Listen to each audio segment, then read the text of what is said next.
Assalamualaikum. Nama saya Siti Nadira binti Zulkifli.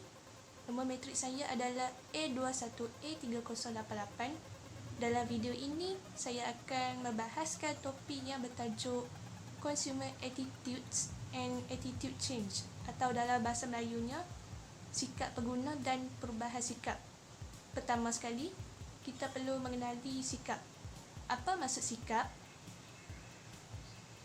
Sikap adalah penghakiman sudut pandang atau pendapat mengenai sesuatu perkara atau seseorang. Pandangan atau pendapat ini berbentuk berdasarkan nilai dan emosi orang tersebut. Ringkasnya, sikap adalah tindak balas peribadi mengikut keutamaan orang itu. Bagaimana pakar psikologi mentakrikan sikap? Ahli psikologi mendefinisikan sikap sebagai kecenderungan yang dipelajari dengan cara tertentu seperti orang, isu, pengalaman, tempat, peristiwa dan objek. Pada dasarnya, sikap mencerminkan perasaan dalaman seseorang yang diluahkan secara positif dan negatif.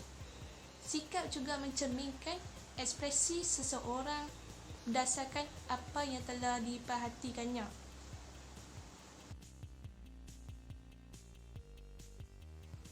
Dinamik sikap mempunyai 4 bahagian, iaitu yang pertama adalah sikap melibatkan objek, sikap melibatkan pembelajaran, sikap melibatkan ketekanan, dan sikap melibatkan keadaan situasi.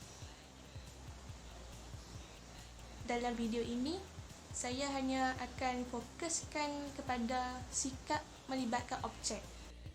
Objek merujuk kepada sesuatu yang mempunyai sifat kewujudan yang boleh dirasa, disentuh dan dilihat. Objek sikap terdiri daripada produk, jenama, orang, idea dan tempat. Objek sikap yang saya pilih adalah objek jenama.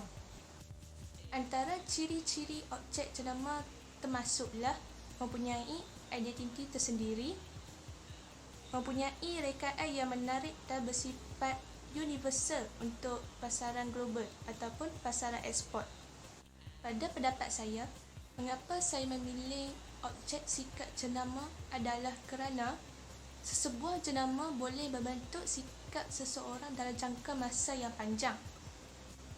Contohnya, peranti iPhone berjenama Apple menduduki carta 1 di dunia kerana ciri peranti yang mencukupi sepadan dengan jagaan pengguna.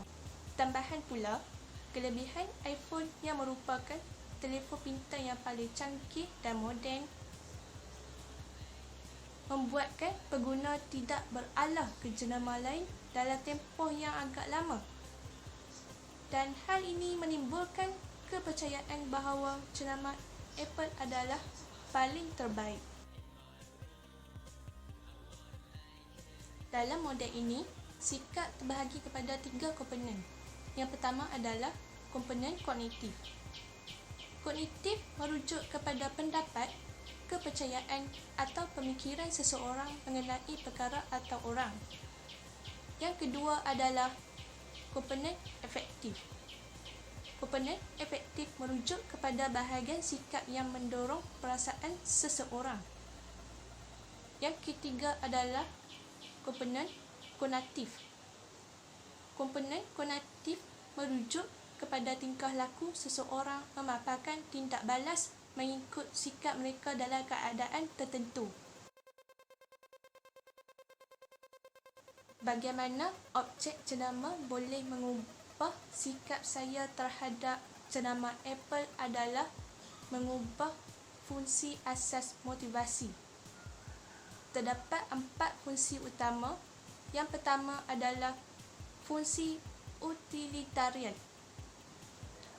Fungsi iPhone amat memenuhi keperluan pengguna seperti prestasi yang lancar, ciri keselamatan yang sistematik dan lain-lain. Yang kedua adalah yang ego defensif. iPhone berjenama Apple memasarkan jenama eksklusifnya untuk memenuhi keperluan ego seseorang yang suka berjenama mewah. Yang ketiga adalah fungsi ekspresi nilai. Fungsi ini melambangkan telefon pintar jenama Apple sebagai gaya hidup seseorang. Seseorang yang mempunyai status sosial yang tinggi lebih cenderung untuk membeli produk yang mahal dan mewah untuk menunjukkan gaya hidupnya yang sesuai dengan statusnya. Yang keempat adalah fungsi pengetahuan. iPhone juga berfungsi untuk memenuhi keperluan seseorang untuk memperoleh maklumat. Info maklumat mengenai iPhone yang serba lengkap dan spesifik memudahkan pengguna untuk mengetahui mengenai peranti itu. Lantas, meyakinkan pengguna untuk mengambil keputusan untuk membeli iPhone berjenama Apple tersebut. Sekian, terima kasih.